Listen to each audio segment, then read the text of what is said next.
What's up, losers? Today I'm back with some more r/fatlogic fun. Checking out a couple of fascinating posts, responding to them as best I can, and cracking a few jokes along the way. This is episode 104 in the fatlogic series. And I've got a nice cold can of Diet Coke at the ready.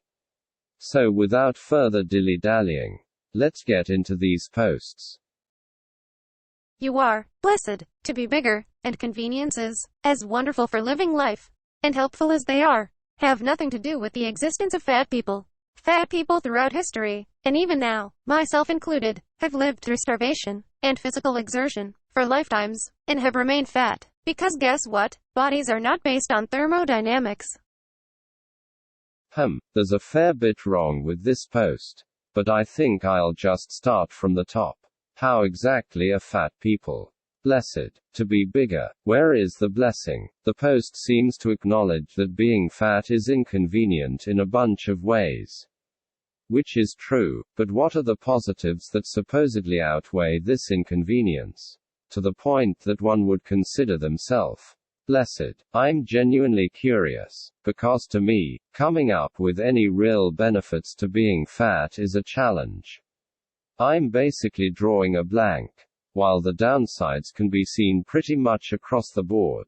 Ill health, diminished mobility, inconvenience, dependence on those around you, and often poor self-esteem. None of that sounds particularly blessed to me, so I'm really struggling to see what this post is getting at. I suppose if I were to offer up one advantage of being fat, it's that you get to eat more, which must be fun on some level, but I highly doubt that that is what the post is going for. Considering that it talks about fat people throughout history, living through starvation, which seems to indicate that it thinks weight has nothing to do with diet. So even this apparent upside can't reasonably be derived from the post. All in all, the poster seems to want you to just take their word for it, that being fat is a blessing. And what can I say? I'm not convinced. As far as its tale of fat people enduring starvation and physical exertion throughout history goes, nice fanfic, I guess, but that's all it is.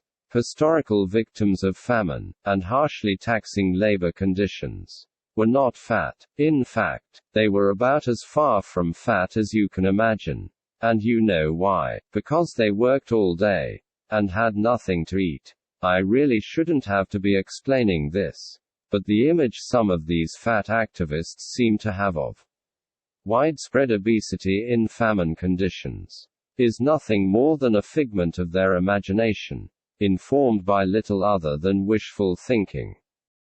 And posters like this can say that bodies are not based on thermodynamics all they like, but that doesn't make it true. And as with everything else in this post, it's basically being put forward as an article of faith, with no actual evidence, so it's not even superficially convincing in its incorrectness. A lame effort overall. 2 out of 10 do better. I don't know why doctors get paid so much. I could do that job. Tell me your symptoms. No, don't bother. You just need to lose weight. Fatty. Okay, that'll be $450. Hashtag ableism. Hashtag medical fatphobia. Well, if I were to hazard a guess, I would say that doctors get paid so much because of all the time, money, and effort they invest into developing a highly specialized skill set that is widely sought after and pretty much essential for the functioning of a healthy society. But if you ask me, where they really earn their money is in putting up with patients like this poster, who consistently ignore their advice, yet blame them for failing to make their problems go away. It would be one thing if these fat activists actually tried weight loss and didn't see any improvement in their various ailments, for them to complain about the doctor's inability to come up with any other solutions. But they don't even do that. They literally go in for an appointment, refuse to listen to the doctor's medical opinion, because they think they know better, don't even attempt to implement any of the changes that are suggested, and then jump online to rage about how unfairly they've been treated by the medical system. It's ridiculous. Am I saying that doctors are infallible? Or that they are always correct in their diagnoses and treatment plans?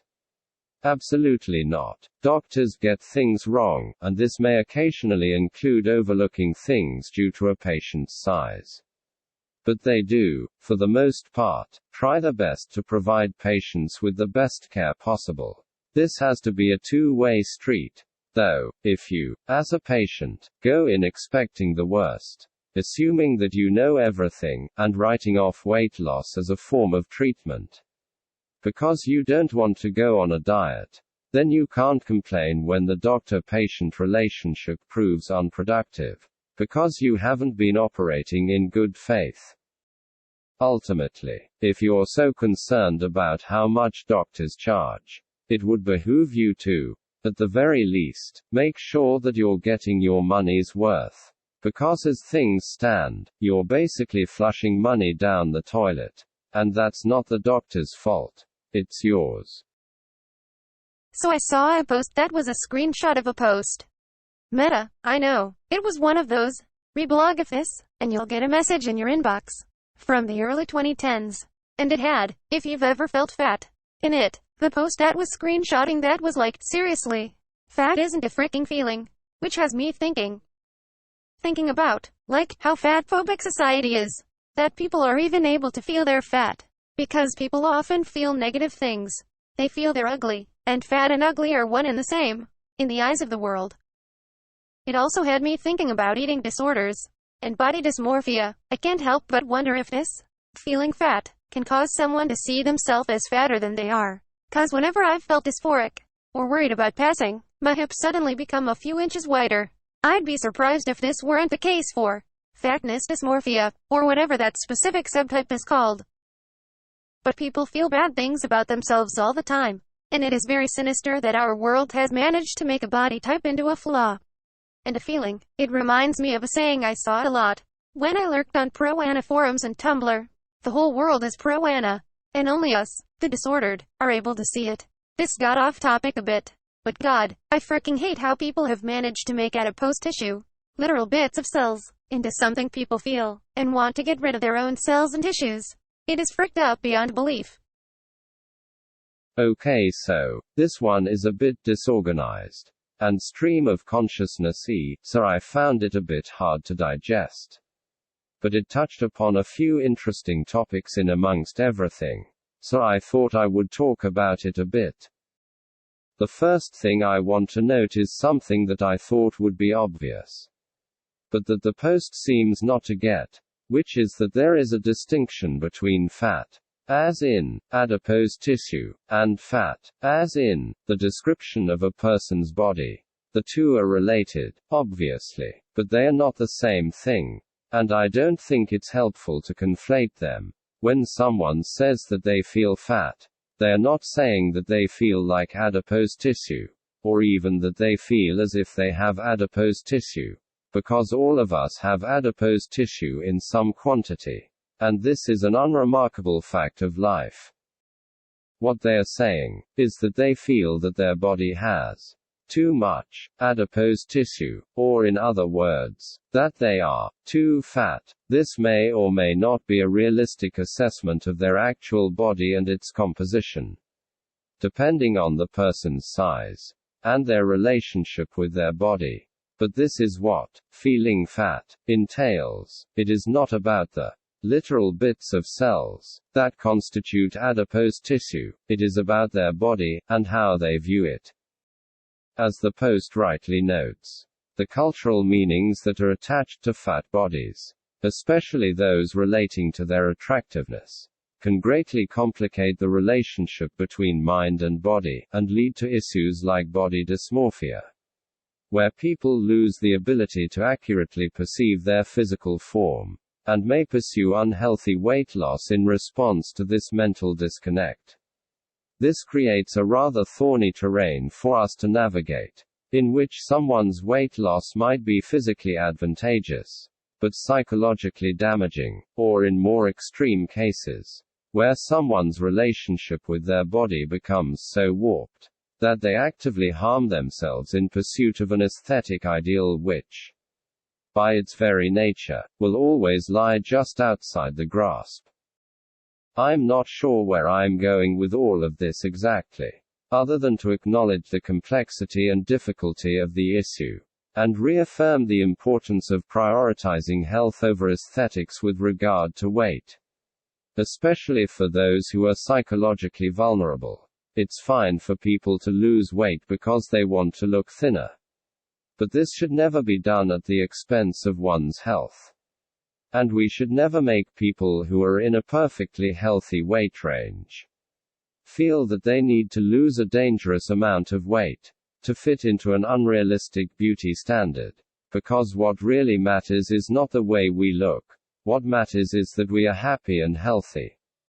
As things stand, health and beauty are tightly intertwined in the culture. This is an inescapable fact. Moving forward, then, I think the only thing we can do is attempt to decouple the two as best we can. Because being beautiful, regardless of the standards by which you might measure this, does not make someone healthy. Some people find obese bodies beautiful. And some people find dangerously underweight bodies beautiful. Neither of these kinds of bodies is ideal from a health standpoint. But trying to change people's preferences is destined to fail, and may have the opposite effect to what was intended. Because if there's one thing that's always aesthetically cool, it's rebellion. So all we can do for now is continue to hammer home the point that health and beauty are separate, and that the former is much more precious and deserving of our attention than the latter. Wow, I really rambled on about that one. Didn't I? Sorry, I guess I just got a little carried away, haha. Anyway, moving on. Gym rats are so strong. 'Cause I'd be damned if I ate dry chicken and rice for the rest of my life. They're not strong, they just have eating disorders. And they've disillusioned themselves into thinking they don't. Eating healthy nowadays is termed as having an eating disorder, LMAO. Okay, so, at first I didn't think this post was that interesting. And it seemed like just another case of fat logic in the wild. But when I thought about it a little more, I realized that it's a pretty illuminating example of how fat activists will build self-deception upon self-deception to justify their questionable life choices, becoming further removed from any discernible reality at each stage, until they're basically just shadowboxing with imaginary opponents. Like, I don't know whether the original tweet in this post was meant to be serious or comedic. But it takes a stereotype that is somewhat grounded in reality, of gymgoers who are highly controlled in their diet choices, and distills this to eating dry chicken and rice for life, which realistically doesn't line up with many, if any, gymgoers' actual diet habits. The vast majority of people who go to the gym, including those who take bodybuilding or exercise very seriously, would not go to such an extreme, and would allow room for variety and flavor in their diet. But this post deliberately ignores that, so that it can paint the overall concept of a healthy lifestyle in as uncharitable a light as possible, and thereby strengthen the allure of the kind of unrestrained indulgence that you would expect to see from most fat people. Then the second person comes along and decides that not only is this characterization of gym rats generally accurate, but also that the people who fit into this stereotype must have eating disorders, irrespective of their reasons for living in such a way, their mental state, or any other relevant factor that would ordinarily be considered before delivering such a diagnosis. This allows them not only to believe that diet and exercise are not worth it, due to how apparently strict and miserable they have to be, but also that the achievements of people who toil under these conditions are tainted. Because really, it's all just a symptom of their eating disorder, and despite all outward appearances, they are actually more unhealthy than fat people anyway. All of this means that the fat people have not one, but two layers of defense against the suggestion that they should change the diet or exercise patterns. One is an all-or-nothing framing of the gym rat lifestyle, which exaggerates the austerity of most gymgoers' diets, and obscures the many different levels of participation that are completely healthy, moderate, and positive, while the other is a pathologizing of diet and exercise that allows them to convince themselves that people who go to the gym are in fact worse off than they are. I find all of this pretty sad to think about, because making a big life change like weight loss is difficult enough to begin with, and people are naturally going to look for a way out before committing themselves to such a change. Having these pre-packaged excuses on hand, even if it is in the form of random tweets, is only going to make it easier for people to ignore escalating weight problems, or to kick the can a few more years down the road, each of which is only going to make the situation worse. So in response, I would strongly encourage people not to succumb to this complacent attitude. Changing your diet or beginning to exercise does not have to be as scary as these tweets make it sound. It is perfectly acceptable to set more moderate goals for yourself, and to approach them incrementally, because slow change is better than no change, and modest targets are just as important as ambitious ones. Nobody is asking you to turn yourself into Dwayne Johnson. Just do as much as you can. And most importantly, stick at it, and you will be shocked at the progress you can achieve over time. I found this when looking for fat video game characters, and just Quora, would you play as an overweight person in a video game? anyone who says no can choke. Hashtag worthy thoughts. Hashtag fatphobia. Hashtag oh word. I don't really have much to say about this one. I don't know how many fat characters there are in video games. And to be completely honest, I don't care. What I do find pretty funny, however, is the fact that this poster was out here, researching fat representation in video games. Like, I guess people are entitled to do what they like with their time. And I'm hardly spending my idle hours curing cancer or something, haha. But as far as hobbies go, I'd have to think that digging around for fat video game characters online is not the most exciting or fulfilling activity you could have chosen. Especially considering that whatever this person found was probably only likely to make them angry, because that's just the nature of fat activism. But as I say, it's really none of my business. So have at it, I guess. Telling people to choke seems a little aggressive though. I mean, it's not that big of a deal, is it? Video games are supposed to be fun. You know, exploring fantasy worlds, solving puzzles, performing physics-defying tricks, running around shooting people, wholesome stuff like that. Bringing in this kind of vitriol is just going to ruin the mood. And that's a real shame.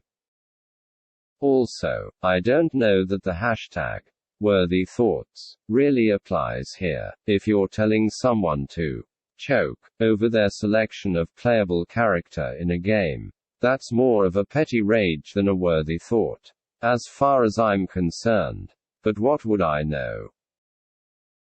Well, that's all I've got for you today. I hope you enjoyed the posts and my responses to them. What do you think? Are fat people blessed to be bigger? Why do doctors get paid so much? Why does society hate adipose tissue so much? Are gym rats strong, or do they just have eating disorders?